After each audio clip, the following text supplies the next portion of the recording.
जय श्री राम। आज मैं एक बहुत छोटा सा बात आपको बताना चाहता हूँ। मतलब जो एकता होती है, एकता बहुत एक बड़ी चीज़ है। लोग मानते नहीं हैं, लेकिन एकता में जो ताकत है वो किसी में ताकत नहीं है। चाहे वो किसी भी धर्म का हो तो भी एकता में ताकत अगर है तो कोई दिक्कत नहीं। अगर किसी गांव में एकता है तो दूसरा गांव या तो दूसरे इलाके के लोग नहीं बोल सकते हैं। उनको हिम्मत नहीं है। उनको पता है हमारे गांव में थोड़ा सा बगल में एक है गांव, उस गांव में बहुत एकता है। उसमें यादव लोग रहते हैं, बहुत ज़्यादा एकता है उस गांव में। एकता बहुत है और हमारे गांव में एकता नहीं है। और हमारे धर्म में भी एकता नहीं है। और बाकी सारे धर्मों में सिर्फ एकता है।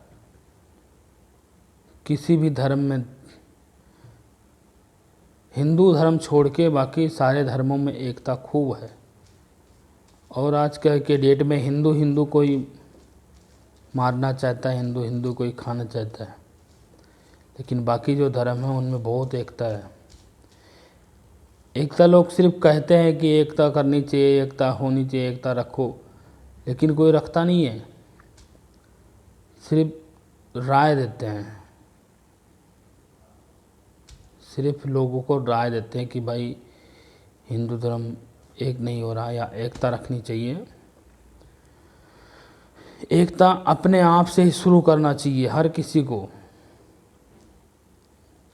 फिर वो चाहे किसी भी धर्म का हो, उसे प्यार मोहब्बत से बातें करोगे। कोई मुसीबत हो, कोई मुसीबत जैसे हो, उसके सामने खड़े हो, साथ खड़े हो, तो एकता होती है।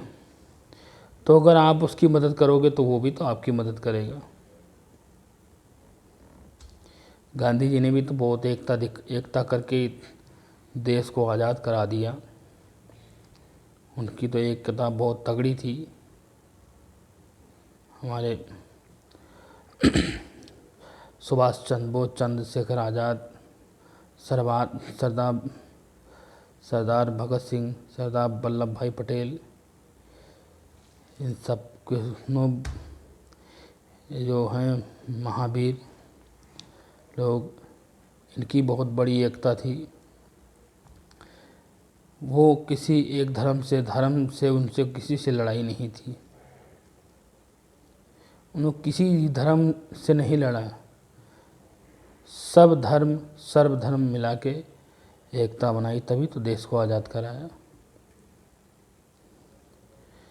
तो तुम अपने धर्म को ही बचा लो, झगड़ा मत करो। अपने गांव को ही बचा लो, वही बहुत है। जैसे कोई 4 भाई हैं, कोई 5 भाई है। 5 भाई थे तो वो पांचों भाई बहुत लड़ाई करते थे। उसके जो बाप बहुत परेशान हो गए, रोज़ समझाते, रोज़ लड़ाई मत करो, ये है वो है, नहीं मानते बच्चे। एक दिन ऐसे 10-10, 20-20 साल के बच्चे हो गए, नहीं मान रहे थे, लड़ रहे थे, खूब लड़ रहे थे, ना कोई काम ना कुछ, बस लड़ाई कर रहे थे। एक दिन उनका बाप बीमार हो गया। अब उनको लगा कि भाई अब तो मेरा अंतिम सांस चल रहा है। तो उन्होंने एक गट्ठर लकड़ी की उठाई, बनाई,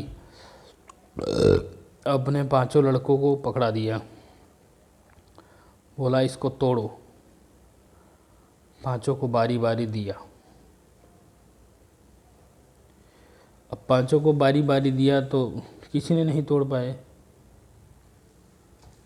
जब 5 को एक कर दिया, बोला 5 एक मिल के तोड़ो, तो उसको तोड़ दिया। और एक एक लकड़ी को फिर बाद में एक एक लकड़ी 5 को दिया, बोला इसको तोड़ो, उसको भी तोड़ दिया। बोला देखो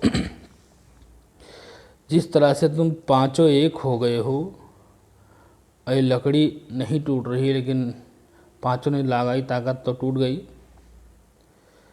तो तुम ये सोचो कि जब तुम 5 हो जाओगे, 1 हो जाओगे, तो तुम्हें कोई नहीं तोड़ पाएगा।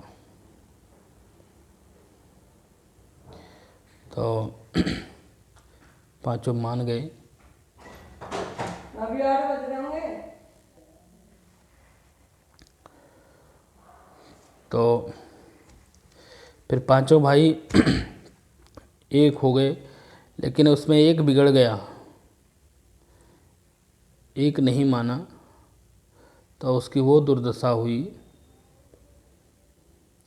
4 का तो किसी ने कुछ नहीं बिगाड़ पाए, पूरा गांव मिलके भी 4 का कुछ नहीं बिगाड़ पाए। लेकिन जो बिगड़ गया था, जो अलग हो गया, उसको मिला के लोगों ने चारों का भी बिगाड़ना चाहा, फिर भी चारों का कुछ नहीं बिगाड़ पाए। फिर एक को परेशान करना शुरू कर दिया, फिर उसको गांव छोड़ के ही भागना पड़ा। अब वो कहीं और भाग गया है, शहर में।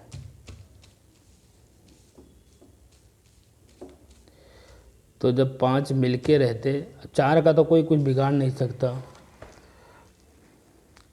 तो ऐसे ही एक घर में जैसे 4 लोग 5 लोग हैं, उनको मिलके रहना चाहिए। एकता में बहुत बड़ी ताकत होती है।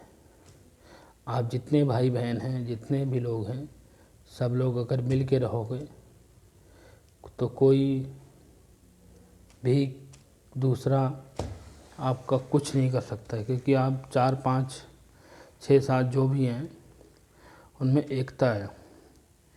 एकता में बहुत बड़ी ताकत होती है। जय श्री राम। आप सब लोग एक रहें, मिल बाँट के रहें, खुश रहें। जय श्री राम। हमारा वीडियो सब्सक्राइब करें, लाइक करें, शेयर करें।